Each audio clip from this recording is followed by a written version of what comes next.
I trained as an economist a long time ago, and I've been working in evaluation for about 40 years now. Originally in Canada, then moving to the US for a little over a decade, at which time I started working globally, and I've been working mainly globally since then. Typical engagements that I do now have to do with sustainability and climate. For example, I was part of the expert panel at the Adaptation Fund, which is one of the climate funds, where I'm a member of a team evaluating the International Fund for Agricultural Development's climate adaptation approach, which would be the types of things that I'm engaged in. Now, I'm a former president of the Canadian Evaluation Society and was honored about a decade ago by being elected as a fellow. Originally, I worked in the typical areas of evaluation, community development, education, etc. And probably for the last 25 years, I've worked in natural resource conservation and sustainability and climate. That's me. Thank you very much. So in relation to the theme of the conference, which is complexity, legitimacy, and ethics, your experience and your stance are, of course, very, very relevant. And what do you think are the most important issues that you would like to highlight for the conference? It's actually two issues together that form one issue. It's sustainability and equity. You can't have sustainability without equity. Equity is impossible without sustainability. So we in footprint evaluation, which I'll describe in a minute, but we in footprint evaluation address the two together, sustainability and equity. Currently, sustainability is totally missing in action in evaluation. Natural resources, natural systems are missing. We've completed a stock taking in the Canadian Evaluation Society. The UN Environment Group also completed a stock taking. Stock taking's focused on the role and the substance of sustainability in evaluation. It just isn't there. It isn't in our publications. It isn't in our work. It isn't in our professional development. So we're sort of behind the game with respect to sustainability. We are much more active in equity, but we aren't active in bringing the two together, sustainability and equity. And we refer to this as the nexus of human and natural systems. And so the conference themes are absolutely critical, because when you bring these sustainability and equity together, you're talking about two complex settings, two complex systems that themselves become even more complex. But the problem is that we often bury ourselves in complexity. And I appreciate this. I mean, the elegance of finding technocratic and innovative solutions and methods is compelling. But we have the tools today. We have evaluation tools that are fully adequate, working with other knowledges, other sciences, to address sustainability and equity together to get started on this. So I think the conference theme, the focus on complexity, is quite important. Legitimacy, if evaluation is not seen to be contributing to or even interested in the major issues of today, when we're facing extinction, when we're facing inequity that we have not seen before on this planet, then we have no legitimacy. Evaluation will become extinct, probably even before the planet becomes extinct, unless we address these two issues, sustainability and equity. And a lot of it has to do with our ethics. Our ethics to actually usefully contribute to addressing and improving these important issues, that our ethic, that our mission is to be of service to solving these problems. We aren't a curiosity-driven intellectual field. We're a service field contributing to improvement. Thank you very much for such a thoughtful answer.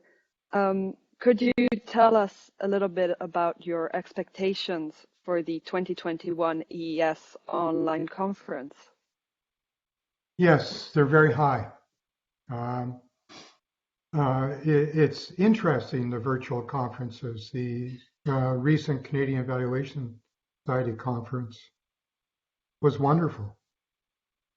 Many of us found it much better than the in-person conferences. Now, we missed the networking and we missed the connecting to in person, connecting to friends. But the virtual conferences have so many virtues and opportunities, and they allow attendance to be much more, basically to be global, which is wonderful.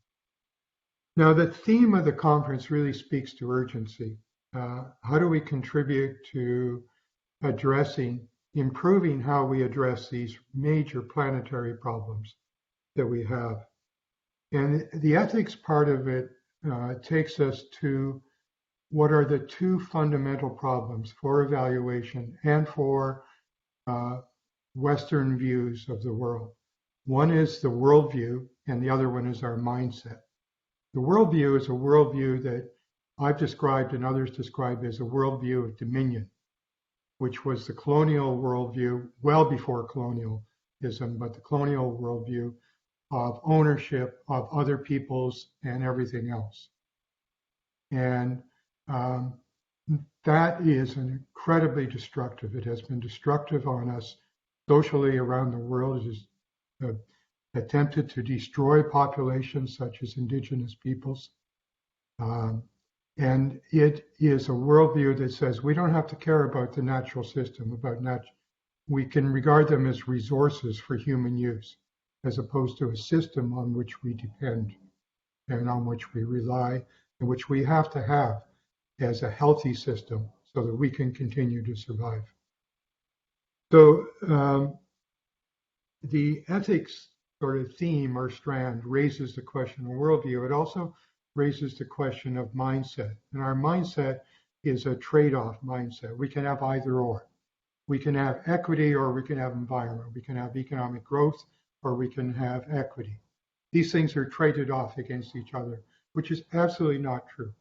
What we need to do is achieve equity while restoring the natural system, contributing to the restoration of the natural system. That's where we have to go. That's the win-win position we need to be in, as opposed to the either-or position, which is the one that is usually posed to us in evaluation.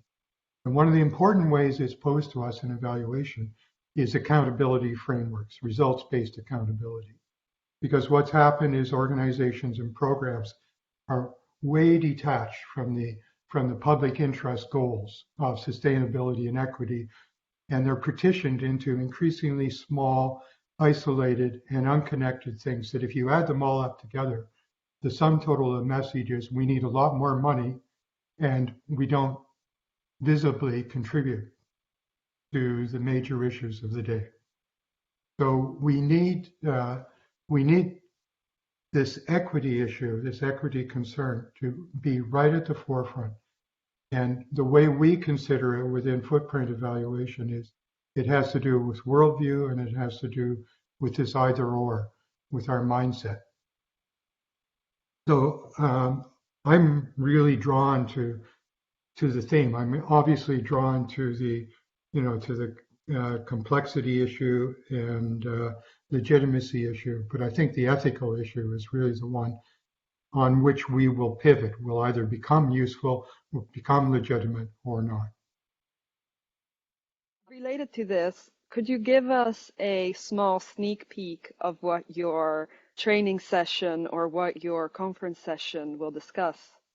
So I think I have two conference sessions. I'm part of two conference sessions and one training session. And the training session is really presented by the members of Footprint Evaluation, which is hosted by Better Evaluation. So there'll be Jane Davidson, myself, Patricia Rogers, and Dugan Fraser participating in the training session. And what Footprint Evaluation is focused on is developing helping evaluators mainstream sustainability and equity into all evaluation. So every evaluation conducted everywhere addresses, considers sustainability and equity, not as separate, but together, and approaches it from a win-win mindset and not from rejecting the worldview of dominion, adopting more a worldview of indigenous peoples, of us and our non-human relatives and the other things. So what footprint evaluation has set out to do is to develop the guidance and the tools that will help evaluators and help evaluation commissioners and consumers mainstream sustainability and equity into their work. So that's what we're going to be presenting. We've been in existence now only for a year.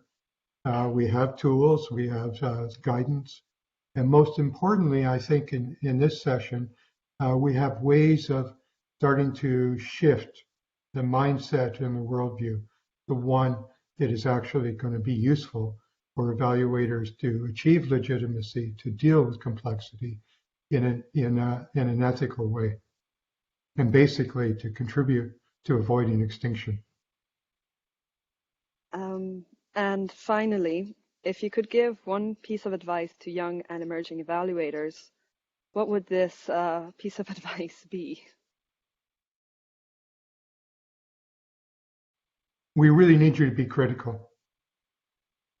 We need you to be suspicious, have the courage to reject established wisdoms, to reject the priorities, prevailing priorities of evaluation. And we need you to adopt the worldview that I'm speaking of, a worldview that is closer to an indigenous worldview, and to pursue win-win solutions. And when you're told that it's not possible or this isn't what evaluation does, fight back.